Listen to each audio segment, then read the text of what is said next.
Time on Rock Talk. We chat with Tracy Fleury about joining forces with Team Homan and the fast start the team's off to. Russ Howard drops by to give us his thoughts on who's hot and who's not. And curling in Africa? Yeah, we talked to the president of the Nigerian Curling Association and how the game is growing in that country and that continent.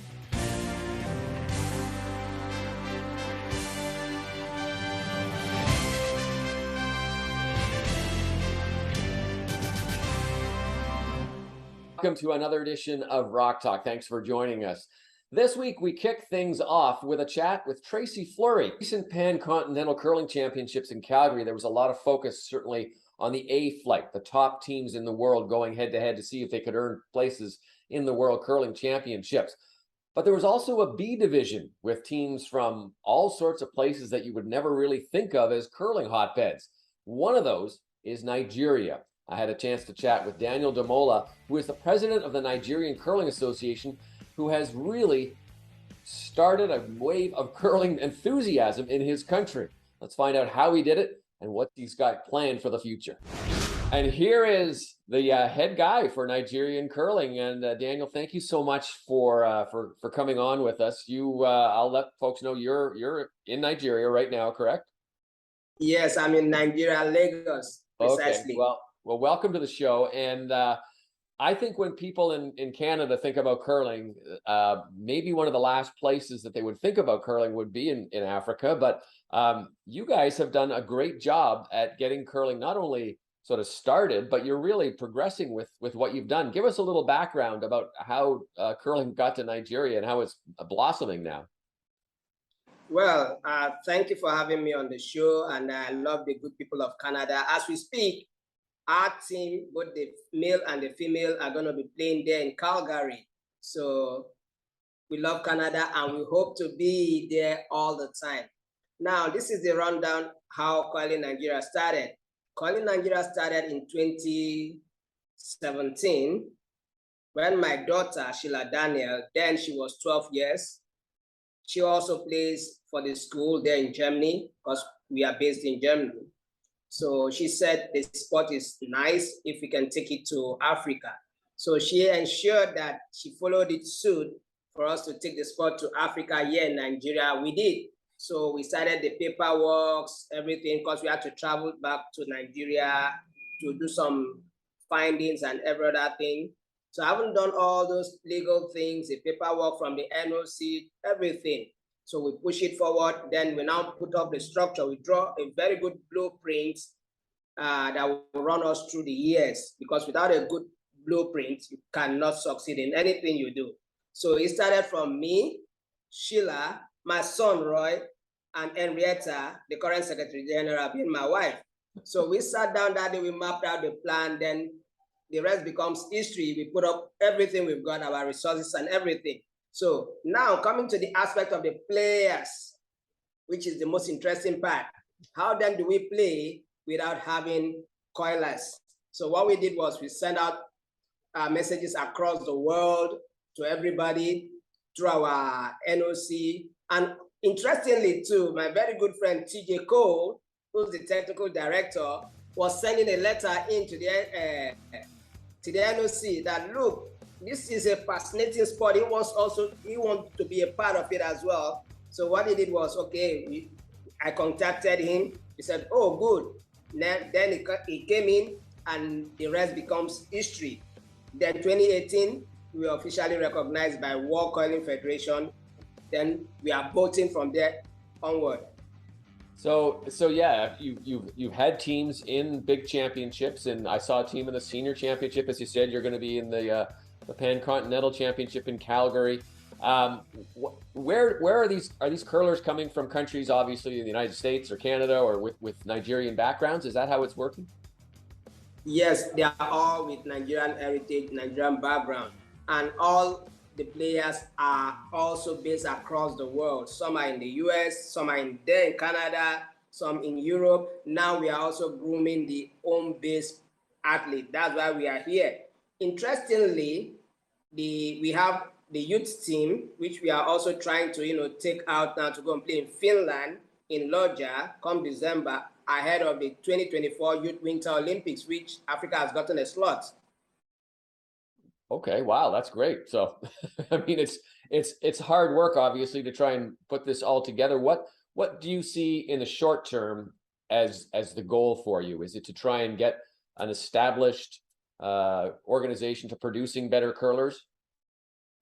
Our short-term goals is to make sure that all our arrangements locally are being fixed together, but also that transcends into our long-term goals, which is to build an ice arena here in Nigeria, the first of its kind in the entire African region.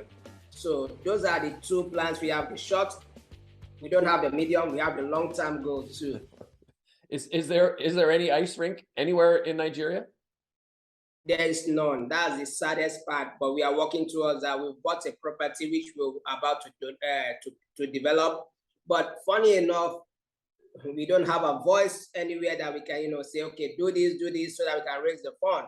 Out there is better. In Europe, then in North America, South America, you can raise fund, you can fundraise. But in a typical Nigerian country, doesn't believe in fundraising. Right. Okay. I think back, and I hope this is a good kind of comparison, but I think back to the famous Jamaican bobsled team who came and trained and gained a notoriety for what they're doing. Do you think that if your teams that are out there now kind of get recognized at home, perhaps, that it will be a little easier for you to try and convince people that curling should blossom in Nigeria? Well, that's the truth you just mentioned there now, because we've been playing competitively outside there, which everybody knows. I think September, we had the World Annual General Meeting in Lucerne, which I was there, and some of my members as well. I think we met the IOC President, Thomas Bach, which he also congratulated Nigeria for the work we were doing for coiling Nigeria and, by extension, Africa at large. But we played a series of games. We won some. Just the recent concluded mixed game, we won Chinese Taipei. That was a fantastic game. So we've been playing and we've been winning. They've been seeing it back home, but yet nothing is done. Right.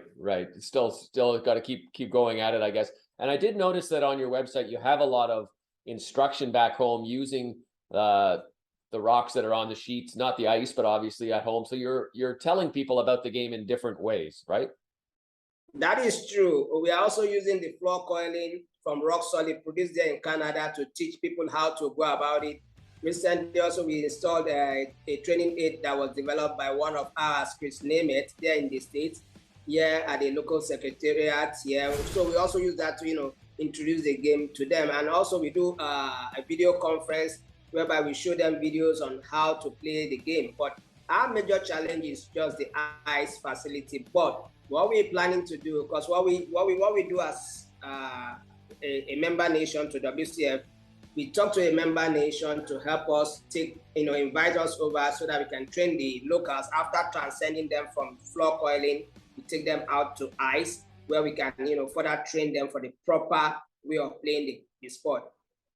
Well, I think it's an absolutely wonderful story. I congratulate you on not only taking it up, but the perseverance to keep it going and taking it to a great level. We know your teams are going to do well this week, even if no matter what the score's outcome is, but to be there in the B championship, I think is a great achievement in and of itself. And I wish you all the best of luck in the future. We thank you for that, but also we are not stopping there as well. We are helping other African countries as well. Personally, me and the Nigerian Curling Federation helped Kenya to come into the fold. So we personally did everything for them to come in, talk to WCF, did everything. Today now Kenya is also a member, but under provisional members. So we've always been a big brother to them. And we are looking forward to Egypt coming in, South Africa coming in, all started from Nigerian Curling Federation. You guys are spreading the word. That is the gospel we want everybody to know, that curling can be played anywhere in the world, no matter your region, no matter your sex, age, everything. Curling can be played everywhere. Daniel, I just love your enthusiasm for curling, and I congratulate you on everything you've done. Let's connect. Let's keep talking and find out how you guys are progressing. Thank you very much. And we also thank Curling Canada as well for being a good friend to us. We appreciate everything. And also all over the world, coiling Italia, coiling South Korea, every one of them, they've been so nice to us. Not forgetting the wonderful dynamic, the past president of World Coiling Federation, Kate, she has been awesome. And then Boa, the new president, and all staffs of WCF, calling everyone, I can't just mention name. So they've been awesome to Nigerian coiling, and we thank everyone. And we thank you for also taking out time to talk our story to the world to see. Okay, we're going to check in with you later in the season, and congratulations once again. Thank you so much for having us, and have a wonderful day. Well, before we go, we want to pass